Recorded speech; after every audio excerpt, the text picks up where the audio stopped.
este cuerpo y la persona, que no es el cuerpo, se va con todas sus facultades mentales, sentimientos, su voluntad.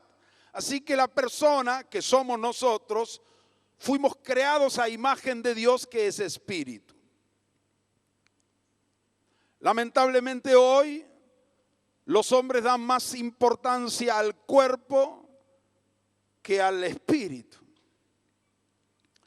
Ahora, cuando el hombre pecó, murió espiritualmente. Dios le había dicho a Adán: el día que de él comieres, de aquel fruto prohibido, ciertamente morirás. Y el día que comió, el hombre murió. Pero no cayó muerto físicamente, murió espiritualmente. Muerte significa separación. Y se separó de Dios, como una rama que si la cortamos del árbol, cae al suelo y ya está muerta.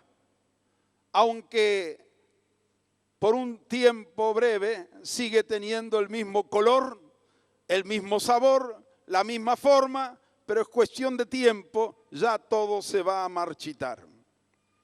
Así el hombre muerto espiritualmente, se le estropeó la facultad espiritual, se echó a perder. Los brasileros dicen: se estragó la facultad espiritual, se arruinó.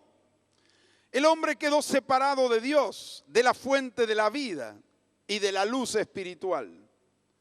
Dios lo expulsó de su presencia y el hombre perdió la comunión y la comunicación con Dios. Quedó en la oscuridad espiritual y con su facultad espiritual rota.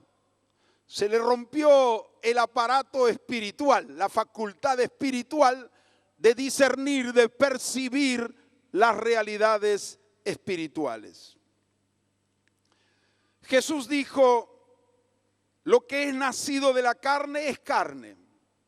Desde que nacemos, desde bebé, aprendemos a usar los 5 sentidos. Estos se van desarrollando. Dicen que el bebé recién nacido no ve. Ve la luz, ve una claridad, pero no ve. Pero pronto va desarrollándose rápidamente sus 5 sentidos. Aprendemos desde niño a movernos en el ámbito natural. También vamos desarrollando desde niño las facultades de nuestra mente o psiquis, pero no la facultad del espíritu. Pablo dice en 1 Corintios 2:14, el hombre natural, en griego dice el hombre psíquico, no percibe las cosas del Espíritu de Dios, porque para él son locura y no las puede entender porque se han de discernir espiritualmente. Al estar espiritualmente muertos, quedamos a la merced de los engaños del diablo. Y si le damos lugar, quedamos expuestos a sus obras maliciosas. Sin embargo, Dios, por su gran misericordia, siempre tomó la iniciativa de comunicarse con el hombre. Le habló a Adán enseguida que él pecó. Le habló a Caín apenas terminó de matar a su hermano. Aunque era pecador, Dios le habló. Dios en su soberanía y gracia tiene la facultad de hablarle al hombre aunque éste sea pecador. Pero mayormente Dios se manifestaba a hombres justos y piadosos como Enoc, Noé, Abraham, José, Moisés, Samuel, David, o los profetas como Isaías, Elías, Daniel, etc.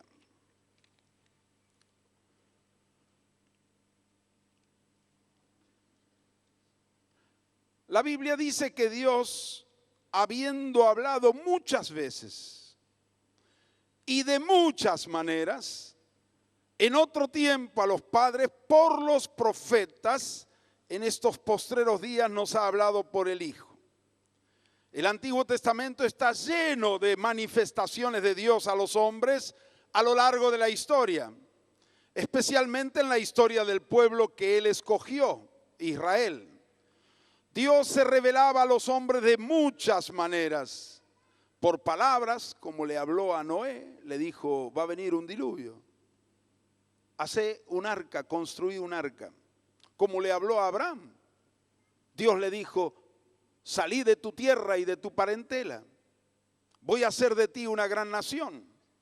Dios hablaba por visitación de ángeles, como en el caso de Abraham, de Jacob y tantos otros, por sueños, por manifestaciones o teofanías. Teofanías son teos es Dios, fanía, manifestación, manifestaciones de Dios, como se le manifestó a Moisés, a Ezequiel. Dios hablaba por profecías, por visiones, por prodigios y milagros, por manifestaciones físicas extraordinarias, como en el Sinaí, que Dios descendió al monte, aquella montaña, y toda la montaña temblaba, y había un sonido ensordecedor de trompeta, había fuego y humo, y todo el pueblo, 2 millones de personas, veían aquel espectáculo tremendo, Dios manifestándose con manifestaciones físicas, audibles y visibles. Dios se manifiesta de muchas maneras. O por revelar las realidades del mundo espiritual, como lo hizo con el criado de Eliseo, que se asustó al ver los ejércitos de los enemigos. Y Eliseo dijo, Señor, abrile los ojos espirituales para que vea. Y de repente Eliseo vio grandes ejércitos y carros y vio que eran más los que estaban del lado de Dios que los que estaban del lado del enemigo o los enemigos.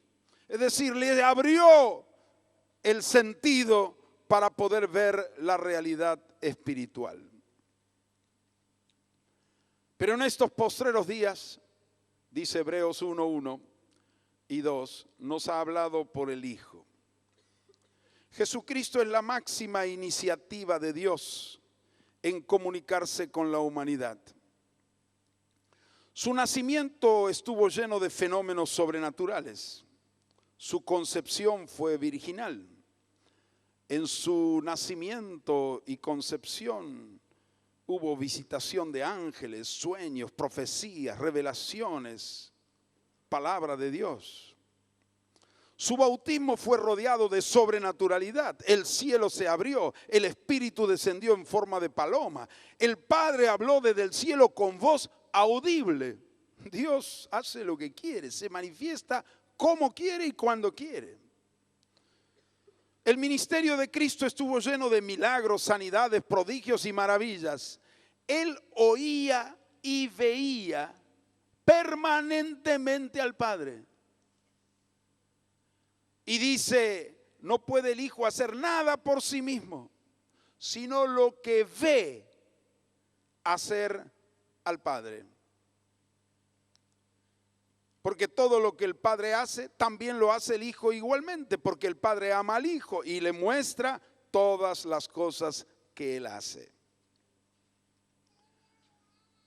Jesús no actuó en la tierra con facultades divinas. Quizás te sorprenda escuchar esto. Él no se disfrazó de hombre. Él se hizo hombre. Siendo Dios, se despojó de sí mismo. Se vació y se hizo semejante a los hombres, se hizo esclavo, siervo.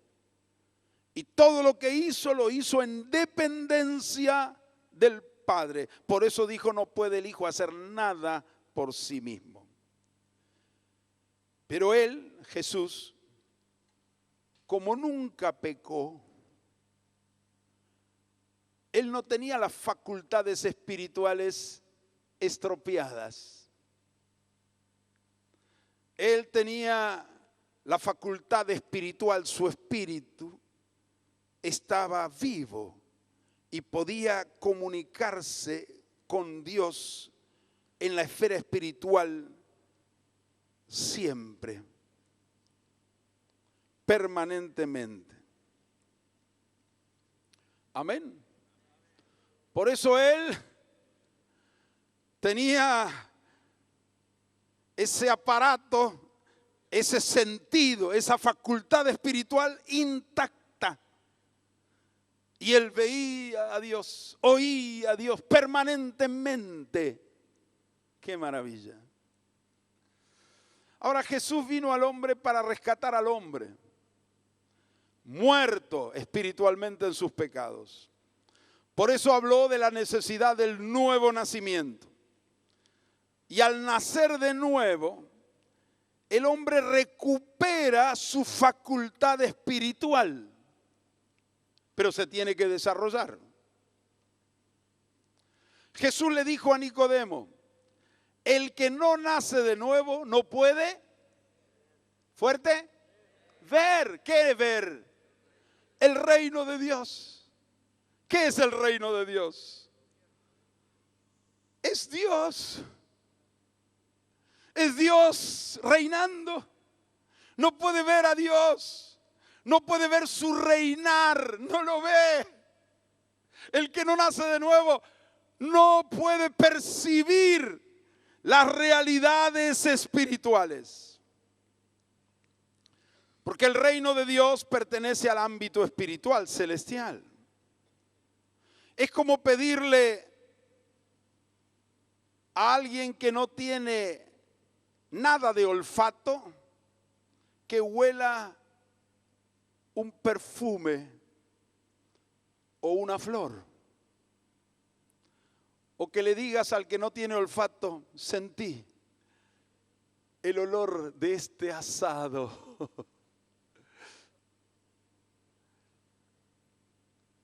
No tiene el sentido.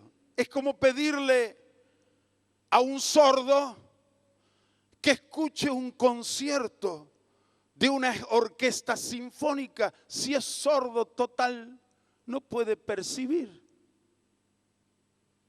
Y mientras los que tienen oídos están gozando, el sordo está. Si está ahí, es como pedirle a un ciego que contemple un paisaje. ¡Qué bárbaro, qué hermoso! Mira las montañas, los lagos, la nieve, los árboles, las flores. Escucha el canto de los pájaros. Y el ciego escucha el canto, pero no puede ver, no puede apreciar. Así es el hombre natural, no percibe las cosas espirituales. Para ver el mundo espiritual es necesario nacer del agua y del espíritu. Arrepentirse, aceptar a Jesús como Señor, bautizarse, recibir el bautismo del Espíritu Santo. El hablar en lenguas es la primera manifestación, la iniciación de una experiencia en el nivel sobrenatural, donde la mente ya no controla las palabras, ya no estamos dependiendo de nuestra razón, no es el hombre natural, el hombre psíquico, mental. Ahora hay otra realidad que opera en la persona que está hablando en lenguas. Sobrenatural quiere decir más allá de lo natural, de lo físico y de lo intelectual. Las dos primeras manifestaciones en esta esfera de usar las facultades espirituales es el hablar en lenguas y oír en nuestro espíritu la voz de Dios. Viene alguien todo emocionado, dice, Dios me habló. Dios me habló. ¿Y qué te dijo? Que soy su hijo. Y el otro lo mira y dice,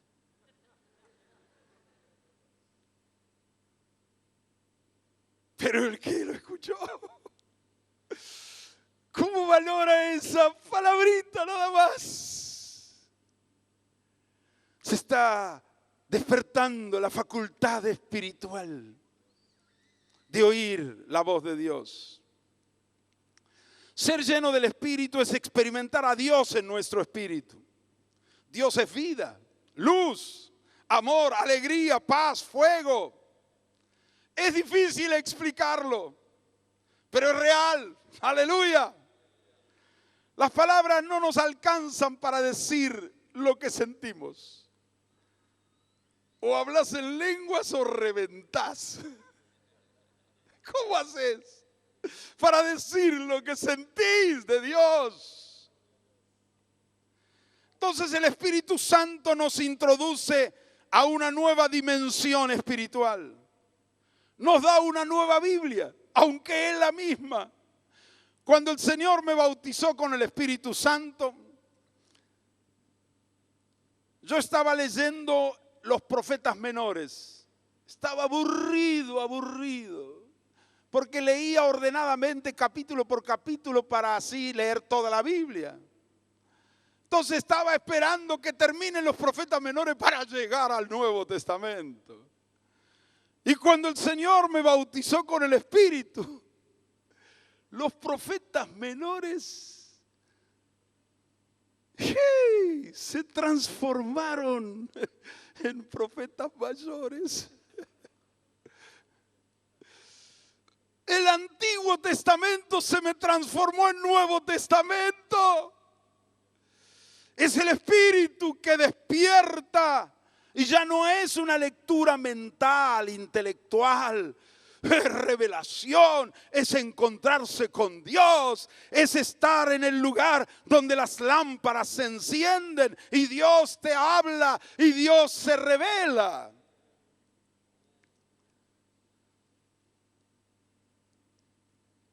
El Espíritu nos revela la palabra, nos inspira, nos ayuda a ver lo que está escrito. Nos revela a Cristo en la palabra, nos lleva a la comunión con el Padre, nos introduce al ámbito celestial, inspira nuestra adoración, nos da nuevas canciones para Dios, el Espíritu. Y se nota cuando las canciones nuevas las compuso alguien por la inspiración del Espíritu. Porque el Espíritu toca el Espíritu. Y cuando cantamos esas canciones, algo sucede. Amén.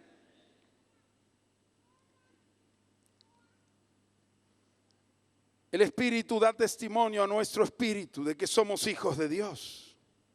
Nos habla, nos anima, nos consuela, fortalece. Nos da alegría, paz, amor, nos da palabras de ánimo para otros, nos da valor para ser testigo de Cristo, unción y autoridad para predicar el querigma, fe para echar fuera demonios y sanar a los enfermos, nos da poder para vivir en santidad y nos transforma día tras día a la imagen de Jesús. Amén. En 1 Corintios 12, Pablo, al instruir sobre las manifestaciones del Espíritu de carácter sobrenatural, menciona 9 dones: palabra de sabiduría, palabra de ciencia, fe, dones de sanidades, el hacer milagros, profecía, discernimiento de espíritus, diversos géneros de lenguas, interpretación de lenguas. Todos ellos son operaciones sobrenaturales que suceden desde el ámbito espiritual, con efectos tanto sobre lo material físico como sobre lo espiritual. ¿Cuántos dicen amén? No tenemos tiempo ahora para entrar en detalle de esto, pero ustedes pueden leer, orar, pedir revelación.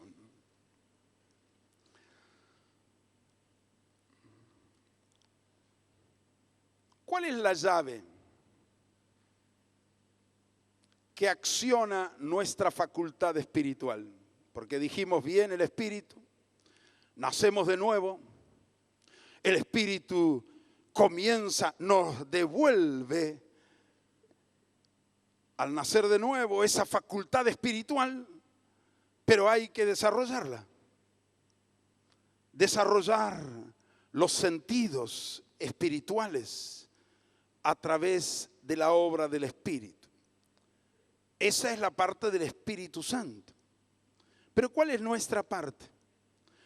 ¿Qué es lo que nosotros podemos hacer para accionar